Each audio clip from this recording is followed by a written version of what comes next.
Assalamualaikum warahmatullahi wabarakatuh. Halo teman-teman semua, kami dari kelompok 5 Psikologi Pendidikan. Di sini kami akan mempresentasikan teori-teori belajar dari pendekatan kognitif yang di dalamnya terdapat teori Piaget dan teori konstruktivisme.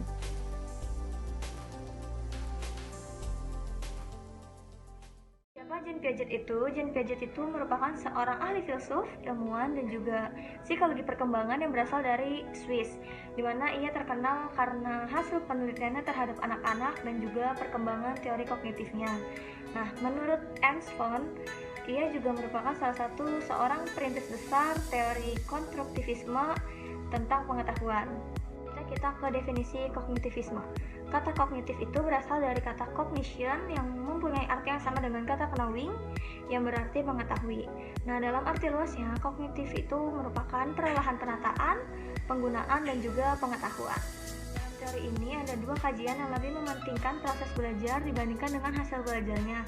Apa saja? Yang pertama itu ada belajar tidak hanya sekedar melibatkan stimulus dan respon, tetapi juga menekankan pada proses belajar yang kompleks. Nah, yang kedua itu ilmu pengetahuan yang ada dalam diri seseorang didapatkan melalui proses interaksi yang berkesinambungan dengan lingkungannya. Nah, dalam aliran kognitivistik ini pasti mempunyai beberapa ciri khas. Nah, apa saja ciri-cirinya? Yang pertama itu mementingkan apa yang ada dalam diri manusia. Yang kedua, mementingkan keseluruhan daripada bagian-bagian tertentu. Yang ketiga, mementingkan peranan kognitif. Yang keempat, mementingkan kondisi waktu yang sekarang. Dan yang terakhir adalah mementingkan pembentukan struktur kognitif. Selain memiliki ciri-ciri, teori kognitif juga memiliki beberapa prinsip-prinsip dasar dalam proses pembelajarannya. Apa saja? Yang pertama, siswa bukanlah orang dewasa yang mudah dalam proses berpikirnya. Mengapa? Karena mereka mengalami perkembangan kognitif secara bertahap atau melalui tahap-tahap tertentu. Yang kedua, anak usia prasekolah dan awal sekolah dasar dapat mengikuti belajar dengan baik, terutama jika mereka mendengarkan benda-benda secara konkret. Nah, keterlibatan siswa yang aktif sangat ditekankan dalam proses pembelajaran ini. Mengapa? Karena siswa yang aktif akan mengaktifkan proses asimilasi dan akomodasi pengalaman dan pengetahuan yang baik dan benar pula. Yang selanjutnya, untuk menarik minat dan meningkatkan retensi, kita juga perlu meningkatkan pengalaman atau informasi baru yang sesuai dengan struktur kognitif yang pernah kita alami atau yang pernah kita miliki dan pernah kita pelajari. Nah, selanjutnya, pemahaman dan retensi akan meningkat jika pelajaran kita susun menggunakan pola-pola tertentu atau logika-logika tertentu. Misalnya dari pelajaran yang sederhana atau yang cukup mudah hingga ke pelajaran yang kompleks atau sulit. Nah, selanjutnya belajar memahami akan lebih bermakna dibandingkan dengan belajar menghafal. Dan yang terakhir, adanya perbedaan individu terhadap setiap siswa sangat diperhatikan karena faktor tersebut dapat menentukan keberhasilan belajar setiap siswa. Bahas mengenai proses pembelajaran, pasti tidak akan luput dari peranan guru atau tugas seorang guru dalam proses pembelajaran di teori kognitif ini. Apa saja peranan atau tugas seorang guru? Yang pertama, guru menentukan tujuan pembelajaran. Yang kedua, guru menentukan materi pelajaran. Yang ketiga, guru menentukan topik-topik secara aktif dan dibantu atau dibimbing minimal oleh seorang dosen. Yang keempat, guru menentukan dan merancang kegiatan belajar yang sesuai dengan topik atau materi pelajaran yang akan dibahas. Yang kelima, guru harus menyiapkan pertanyaan yang akan memicu kreativitas para peserta didik untuk berdiskusi dan bertanya. Dan yang terakhir, guru dapat mengevaluasi proses dan hasil belajar. Kita membahas pokok-pokok pikiran Piaget mengenai teori kognitivisme dan perkembangannya.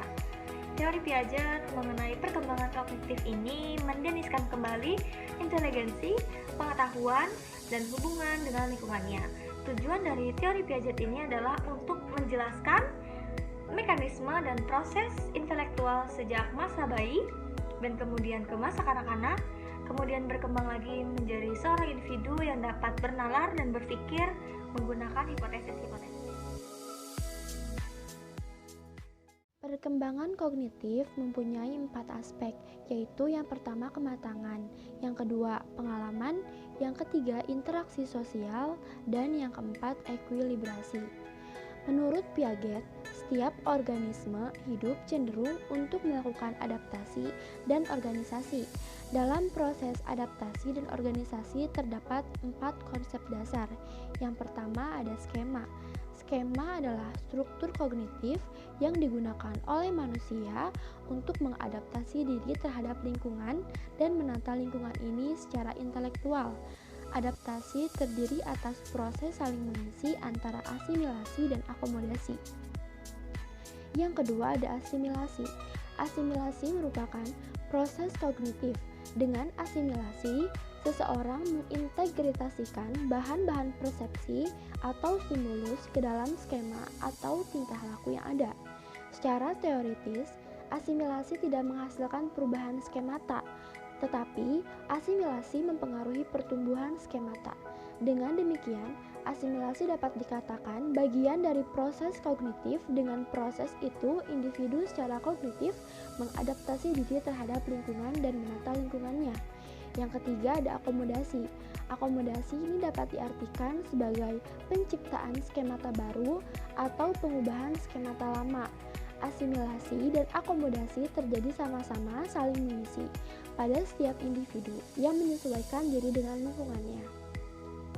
Proses ini perlu untuk pertumbuhan dan perkembangan kognitif, yang artinya antara asimilasi dan akomodasi harus ada keserasian yang disebut oleh Piaget itu sebagai keseimbangan. Dan yang terakhir ada equilibrium, yaitu berupa keadaan seimbang antara struktur kognitifnya dengan pengalaman lingkungannya. Piaget membagi skema yang digunakan anak untuk memahami dunianya melalui 4 periode utama. Yang pertama, periode sensori motorik di usia 0-2 tahun. Menurut Piaget, bayi lahir dengan sejumlah refleks bawaan juga dorongan untuk mengeksplorasi dunianya. Skema awalnya dibentuk melalui diferensiasi refleks bawaan tersebut. Periode sensori motor ini adalah periode pertama dari 4 periode. Piaget berpendapat bahwa pada tahapan ini menandai perkembangan kemampuan dan pemahaman spasial penting dalam subtahapan. Subtahapan yang pertama itu ada skema refleks. Ini muncul pada saat lahir sampai usia sekitar 6 minggu dan berhubungan langsung dengan refleks. Yang kedua itu ada subtahapan fase reaksi sirkular primer, di mana di usia 6 minggu sampai 4 bulan yang berhubungan langsung terutama dengan munculnya kebiasaan-kebiasaan baru. Yang ketiga ada subtahapan fase reaksi sirkular sekunder, muncul antara usia 4-9 bulan dan berhubungan dengan koordinasi antara penglihatan dengan pemaknaan. Yang keempat, subtahapan koordinasi reaksi sirkular sekunder muncul usia 9-12 bulan. Saat berkembangnya kemampuan untuk melihat objek sebagai sesuatu permanen walau kelihatannya berbeda kalau dilihat dari sudut yang berbeda. Yang kelima ada subtahapan fase reaksi sirkular tersier muncul di usia 12-18 bulan yang berhubungan terutama langsung dengan penemuan cara-cara baru untuk mencapai tujuan. Dan yang terakhir ada subtahapan awal representasi simbolik berhubungan terutama dengan tahapan awal dari kreativitas. Yang kedua ada periode praoperasional di mana terjadi di usia 2-7 tahun. Ini dengan mengamati urutan permainan, Piaget bisa menunjukkan bahwa setelah akhir usia 2 tahun, jenis secara kualitatif baru fungsi psikologisnya muncul. Pemikiran praoperasi ini dalam teori Piaget adalah prosedur melakukan tindakan secara mental terhadap objek-objek dengan ciri-ciri dan dari tahapan ini adalah operasi mental yang jarang dan secara logika belum memadai. Dan menurut Piaget ini tahapan praoperasional mengikuti tahapan sensori motorik dan muncul antara usia 2-7 tahun. Dalam tahapan ini, anak mengembangkan keterampilan berbahasanya. Mereka mulai mempresentasikan benda-benda dengan kata-kata ataupun gambar.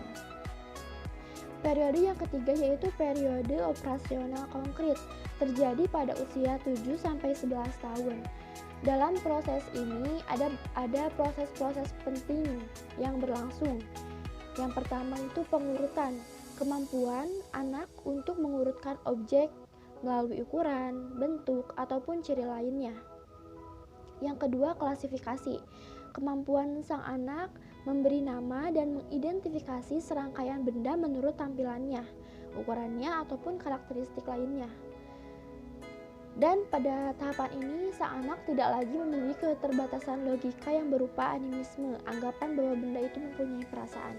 Dan yang ketiga ada decentering, anak mulai mempertimbangkan beberapa aspek dari suatu permasalahan untuk memecahkannya. Yang keempat ada reversibility, anak mulai memahami bahwa jumlah benda-benda dapat diubah, kemudian dapat juga dikembalikan ke keadaan awal. Untuk itu, anak dapat dengan cepat menentukan bahwa 4 tambah 4 sama dengan 8. Dan dapat juga mengubahnya kembali 8 dikurang 4 sama dengan 4. Lalu ada konservasi, yaitu di mana sang anak memahami bahwa kuantitas, panjang, atau benda-benda adalah tidak berhubungan dengan pengaturan atau tampilan objek dari suatu benda.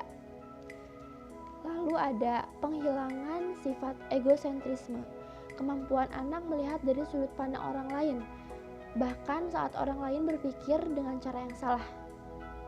Lalu ada periode operasional formal yang terjadi di usia 11 tahun sampai dewasa. Tahap operasional formal merupakan periode terakhir perkembangan kognitif dari teori Piaget. Tahap ini mulai dialami anak dalam usia 11 tahun saat pubertas dan terus berlanjut sampai dewasa. Karakteristik ini adalah diperolehnya kemampuan untuk berpikir secara abstrak, menalar secara logis, dan menarik kesimpulan dari informasi yang tersedia. Dalam tahapan ini, seseorang dapat memahami hal-hal seperti cinta, bukti logis, dan nilai. Bila dilihat dari faktor biologis, tahapan ini muncul saat pubertas, saat terjadi perubahan besar lainnya, menandai masuknya ke dunia dewasa secara fisiologis, kognitif, penalaran moral, perkembangan psikoseksual, dan perkembangan sosial lainnya. Beberapa orang tidak sepenuhnya mencapai perkembangan sampai tahap ini, sehingga ia tidak mempunyai keterampilan berpikir secara sebagai seorang dewasa dan tetap menggunakan penalaran sampai pada tahap operasional konkret. Lalu ada kelebihan dan kekurangan dari teori Piaget ini. Kelebihannya itu, siswa mempunyai kemampuan memproses informasi-informasi baru. Kemampuan memproses informasi ini tergantung kepada faktor kognitif yang perkembangan berlangsung secara bertahap dan tahapan usianya. Namun ada pula kelemahan dari teori Piaget ini, yaitu setiap umur tidak bisa menjadi patokan utama seseorang pada tahap tertentu karena tergantung dari ciri perkembangan setiap individu yang bersangkutan. Bisa saja seorang anak akan mengalami tahap praoperasional lebih lama ataupun lebih cepat dari anak lainnya, sehingga umur itu bukanlah patokan utama. Terakhir, saya akan menjelaskan tentang implementasi teori Piaget terhadap pendidikan di Indonesia, di mana pendidikan dalam teori Piaget ini bertujuan untuk mengembangkan pemikiran sang anak. Dapat diartikan ketika anak-anak mencoba memecahkan masalah, penalaran mereka lah yang lebih penting daripada jawabannya. Oleh karena itu, sebagai guru, penting sekali agar tidak menghukum anak-anak atas jawabannya. Karena sebaiknya menanyakan bagaimana anak tersebut dapat memberi jawaban yang salah dan diberi pengertian tentang kebenarannya atau mengambil langkah-langkah yang tepat untuk menanggulanginya. Cara berpikir anak itu berbeda-beda dan kurang logis dibanding orang dewasa. Maka sebaiknya guru yang harus dapat mengerti cara berpikir sang anak, bukan sebaliknya anak yang beradaptasi dengan guru. Di materi terakhir ini kita akan membahas tentang teori konstruktivisme. Nah, apa sih teori konstruktivisme ini? Biar saya jelaskan secara singkat. Teori konstruktivisme ini merupakan salah satu teori pendidikan yang mengedepankan peningkatan dan perkembangan logika dan konseptual pembelajar. Atau teman-teman juga bisa mengartikannya sebagai tindakan menciptakan suatu makna dari apa yang dipelajari. Jadi para pembelajar ini membangun pengetahuannya secara mandiri untuk dirinya sendiri. Sedangkan peran guru di sini hanya sebagai fasilitator atau moderator. Teori ini menekankan bahwa pengetahuan dibangun dari realitas lapangan. Dalam pengkonstruksiannya, menurut Jean Piaget sebagai penemu sekaligus pengembang teori ini, yaitu ada 4 macam. Yang pertama ada skemata, yang kedua asimilasi, yang ketiga akomodasi, dan yang keempat ada keseimbangan. Konsep belajar teori konstruktivisme. Yang pertama, pelajar aktif membina pengetahuan berdasarkan pengalaman yang sudah ada. Yang kedua, dalam konteks pembelajaran, pelajar seharusnya membina sendiri pengetahuan mereka. Yang ketiga, pentingnya membina pengetahuan secara aktif oleh pelajar sendiri melalui proses saling memengaruhi antara pembelajaran terdahulu dengan pembelajaran terbaru. Yang keempat, unsur terpenting dalam teori ini adalah seseorang membina pengetahuan dirinya secara aktif dengan cara membandingkan informasi baru dengan pemahaman yang sudah ada. Yang kelima, ketidakseimbangan merupakan faktor motivasi pembelajaran yang utama. Dan yang terakhir, bahan pengajaran yang disediakan perlu mempunyai kaitan dengan pengalaman pelajar untuk menarik minat pelajar. Selanjutnya kita akan membahas tentang ciri-ciri dan prinsip-prinsip dari teori konstruktivisme. Kita mulai dari ciri-cirinya terlebih dahulu. Yang pertama, ciri-cirinya itu memberi peluang kepada murid membina pengetahuan baru melalui penglibatan dalam dunia sebenarnya. Yang kedua, mengembangkan ide yang diawali oleh murid dan menggunakannya sebagai paduan merancang pengajaran. Yang ketiga, menyokong pembelajaran secara kooperatif. Yang keempat, membentuk sikap dan pembawaan murid. Dan yang terakhir yaitu mengembangkan kajian bagaimana murid belajar sesuatu ide. Lanjut, kita akan membahas tentang prinsip-prinsipnya. Pertama, pengetahuan dibangun oleh siswa sendiri dan pengetahuan tidak dapat dipindahkan dari guru ke murid. Yang kedua, murid aktif mengkonstruksi secara terus-menerus, sehingga selalu terjadi perubahan konsep ilmiah. Lalu selanjutnya, guru sekadar membantu menyediakan sarana dan situasi agar proses konstruksi berjalan dengan lancar. Yang keempat, menghadapi masalah yang relevan dengan siswa. Lalu struktur pembelajaran seputar konsep utama, pentingnya sebuah pertanyaan, mencari dan menilai pendapat siswa, dan menyesuaikan kurikulum untuk menanggapi anggapan siswa. Dalam segala hal pasti terdapat kelebihan serta kekurangannya, tak terkecuali dengan teori konstruktivisme ini. Di sini kita akan membahas dulu tentang kelebihannya. Yang pertama, guru bukan satu-satunya sumber belajar, melainkan ada hal-hal lain di luar sana yang bisa dijadikan sebagai sumber belajar. Contohnya pengalaman. Lalu ada juga siswa menjadi lebih aktif dan kreatif. Lalu pembelajaran menjadi lebih bermakna dan memiliki kebebasan dalam belajar. Yang terakhir, perbedaan individual terukur dan lebih dihargai. Untuk kekurangannya, yang pertama, guru menjadi lebih pasif dalam proses pembelajaran. Dapat timbul persepsi atau pendapat yang berbeda antara siswa satu dengan yang lainnya. Dan yang terakhir, butuh waktu lama bagi siswa untuk membangun pengetahuannya sendiri. Oke teman-teman, presentasi dari kelompok kami dicukupkan. Sekian dan terima kasih. Wassalamualaikum warahmatullahi wabarakatuh. Bye-bye.